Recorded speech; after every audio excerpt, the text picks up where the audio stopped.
কইরা দেয়। আচ্ছা বুঝতে আপনাদের সমস্যা হইতেছে? কথা কোন সমস্যা হইতেছে? হ্যাঁ হ্যাঁ। এখন প্রশ্ন হলো জান্নাতুল ফিরদাউস এটা আছে কোথায়? হুজুর জান্নাতুল ফিরদাউসটা কোথায় আছে এবং এই জান্নাতুল ফিরদাউসে আমরা কিভাবে যাব, যাওয়ার একটা ব্যবস্থাপনা আমাদেরকে কইরা দেন, যে ওই রাস্তা চললে তুমি সোজা জান্নাতুল ফিরদাউসে যাইতে পারবা। ওই রাস্তাটা আমাদেরকে দেখায়া দেন। এই রাস্তাটা আমি আপনাদেরকে দেখায়া দেওয়ার জন্য সূরা আলে ইমরানের 103 নম্বর আয়াতটা তিলাওয়াত করেছি। মনোযোগ সহকারে যদি শুনেন একটু বুঝতে পারবেন। মনোযোগ সহকারে শোনার দরকার আছে না নাই? আছে। এবার আসুন জান্নাতুল ফিরদাউসটা আছে কোথায়? জান্নাতুল ফিরদাউস আছে আল্লাহ পাকের আরশের সোজা নিচে। আর জোরে কোন সুবহানাল্লাহ।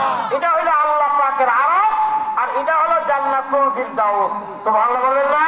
সুবহানাল্লাহ। জান্নাতুল ফিরদাউসের তিনটা বৈশিষ্ট্য সহিহ মুসলিম শরীফের হাদিসের বিবরণে জান্নাতুল ফিরদাউসের তিনটা বৈশিষ্ট্য উল্লেখ করেছে।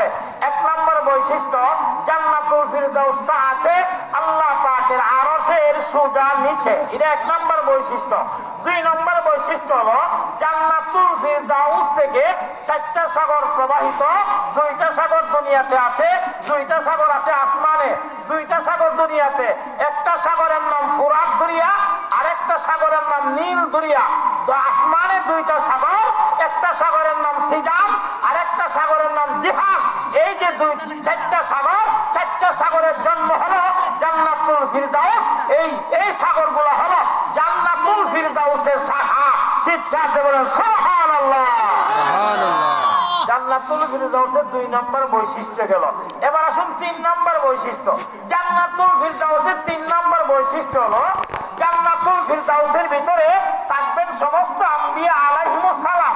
আর আমাদের নবী বিশ্বনবী মুহাম্মদ সাল্লাল্লাহু আলাইহি সাল্লাম জান্নাতুল ফিরদাউসের ভিতরে দেখে সমস্ত নবীদের উপরে উনি নেতৃত্ব দান করবেন। সুবহানাল্লাহ। আর জোরে কোন সুবহানাল্লাহ। তাহলে যেই নবী সমস্ত নবীদের উপর নেতৃত্ব দান করবেন সেই নবীর উম্মত আমরা। আমরা খুশি না বেজার? খুশি। কথা খুশি না বেজার? খুশি। আমরা তো গর্বিত আমাদের নবী শেষ নবী আখিরি জামানার নবীর উম্মত আমরা। এটা আমাদের গর্ব। কথা বলেন ঠিক না?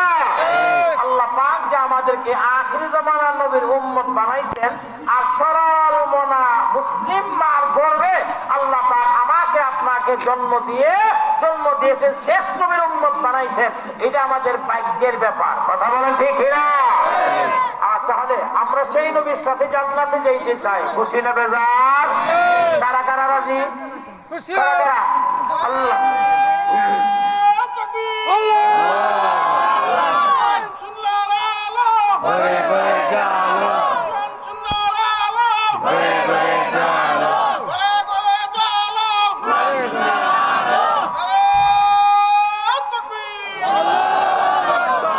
আমরা জান্নাতুল ফিরদাউসে যেতে চাই। কথা বলেন ঠিক না? এখন জান্নাতুল ফিরদাউসটা আছে আমাদের চাইতে নিচে না উপরে? এই এতক্ষণ যে আমি বললাম আল্লাহ পাকের আরশ আমাদের চাইতে নিচে না উপরে? জান্নাতটা কি আমাদের চাইতে নিচে না উপরে? এত উপরে জান্নাতে আমরা যাব কিভাবে? প্রশ্ন হলো হুজুর এত উঁচা জান্নাতে আমরা কিভাবে গিয়ে উঠবো আর কিভাবে গিয়ে ঢুকবো? আচ্ছা আপনার একটা 5 তলা বিল্ডিং আছে। এই বিল্ডিং এর রাস্তা হলো দুইটা। একটা হলো সিঁড়ি বাইয়া 5 তলা উঠতেন, আর একটা হলো লিফট। কিটা? আরো দূরে লিফট। আচ্ছা তাহলে উত্তর জন্মপুরের পাবলিক যারা এরা কোন রাস্তা গ্রহণ করবে, সিঁড়ি না লিফট? হ্যাঁ কেন? হুজুর যে আরাম। কথা বলা ঠিক না?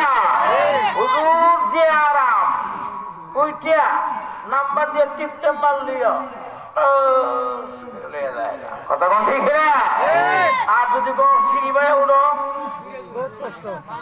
যদি কোমরে বেদনা থাকে, আর যদি হাড়ের অসুস্থ থাকে, হাড় যদি দুর্বল হয়, ডায়াবেটিস যদি থাকে, তখন আপনি বলবেন বাবা আমি মা বসাই দু বসাই 5 তলা কুড়া আমার দরকার হয় নাই। কথা বল ঠিক না?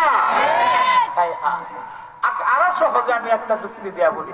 আপনার ছোট একটা বাচ্চা, এই যে ছোট বাচ্চা নাবালেগ বাচ্চাটা, এই বাচ্চাটা যদি গভীর একটা কুয়ার মধ্যে যদি পড়ে যায়, যে কুয়াটা খুব গভীর গভীর গভীর কুয়ার মধ্যে এই বাচ্চাটা পড়ে গেছে, বাচ্চা সাঁতারও জানে না, কুয়ার মধ্যে পড়ে গেছে। এখন এই বাচ্চাটাকে যদি বাঁচাইতে হয়, সে যদি বাঁচতে চায় আর আমরা যদি তাকে বাঁচাইতে চাই, পথ অবলম্বন করতে হবে। এক নাম্বার পথ, সেই পথটা হলো মোটা একটা রশি, মোটা করে একটা রশি এই কুয়ার গভীরে নিক্ষেপ করবো। কুয়ার গভীরে নিক্ষেপ করলে তার দুইটা হাত আল্লাহ দিয়েছে, ডাইন হাত বাম হাত। ডাইন হাতে আল্লাহ 5টা আঙ্গুল দিছে, বাম হাতে আল্লাহ 5টা আঙ্গুল দিছে। এই আঙ্গুলের মধ্যে একবার রগ আছে, রগের মধ্যে শক্তি আছে। শক্তি আছে না নাই? শক্তি আছে। বাম হাতে আল্লাহ আঙ্গুল দিছে, রগ দিছে, এই রগের মধ্যে শক্তি আছে।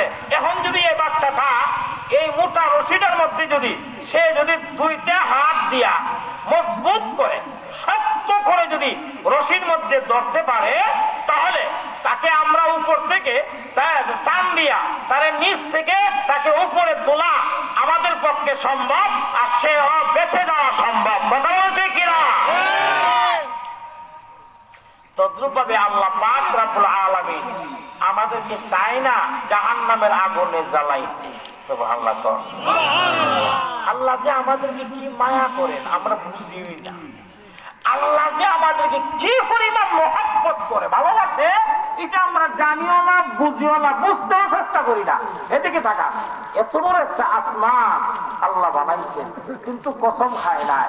এত বড় জমিনটা আল্লাহ বানাইছে, কসম খায় নাই। এত সুন্দর সুন্দর ফুল আল্লাহ সৃষ্টি করছেন, ছায়া থাকতে মনে চায়, চোখ ফিরানো যায় না। এত সুন্দর ফুল আল্লাহ পৃথিবীতে সৃষ্টি করছেন, ফুলের দিকে তাকাইলে, সৌন্দর্যের দিকে তাকাইলে আর চোখ ফিরানো যায় না। এই ফুল সৃষ্টি করতে গিয়ে আল্লাহ কসম খায় নাই। আয় আল্লাহু আকবার। এই যে সাগর সৃষ্টি করছে, এক এক নদীর এক এক ধরনের পানি, কোন নদীর পানি মিঠা, কোন নদীর পানি তিতা, কোনটা লবণাক্ত, কোন নদীর পানি এত পাতলা নিচের বাড়ি পর্যন্ত দেখা যায়। এই যে তো সুন্দর সুন্দর নদী নালা আল্লাহ বানাইছে, আল্লাহ কসম খাই নাই। কিন্তু আল্লাহ তাআলা আমাকে আপনাকে সৃষ্টি করতে গিয়া কসম খাইছেন। একটা কসম না, 4টা জিনিসের কসম খাইছেন। 4টা জিনিসের কসম খাইয়া আল্লাহ বলেন তিনের কসম, ও জাইতুন তেলের কসম। 3 মানে ফল। আল্লাহ তাআলা মানুষের রিজিকের জন্য, খাবারের জন্য পৃথিবীতে যত ফল আল্লাহ সৃষ্টি করছেন, সমস্ত ফলের মধ্যে শ্রেষ্ঠ ফলের নাম হলো 3 ফল। আল্লাহ বলেন সমস্ত ফল জাতীয় যত ফল আছে, সমস্ত ফলের শ্রেষ্ঠ ফলের নাম 3 ফল। এই 3 ফলের কসম। জাইতুন, আমি যত তেল সৃষ্টি করছি, সমস্ত তেলের মধ্যে আল্লাহ তাআলার কাছে আল্লাহ তাআলা জাইতুন যে তেল, এই তেলটা হলো সর্বশ্রেষ্ঠ তেল। আল্লাহ বলেন জাইতুন তেলের কসম। 3 নাম্বার, আল্লাহু আকবার, জমিন সৃষ্টি করছেন, জমিনটা টিকে থাকার জন্য আল্লাহ তাআলা জমিনের মধ্যে বড় বড় পাহাড় পর্বত সৃষ্টি করছেন। এই পাহাড় পর্বত হলো জমিনের ফেরা। কথা বলেন ঠিক কিনা? নৌকার ফেরাক আসেনি, মাথার মধ্যে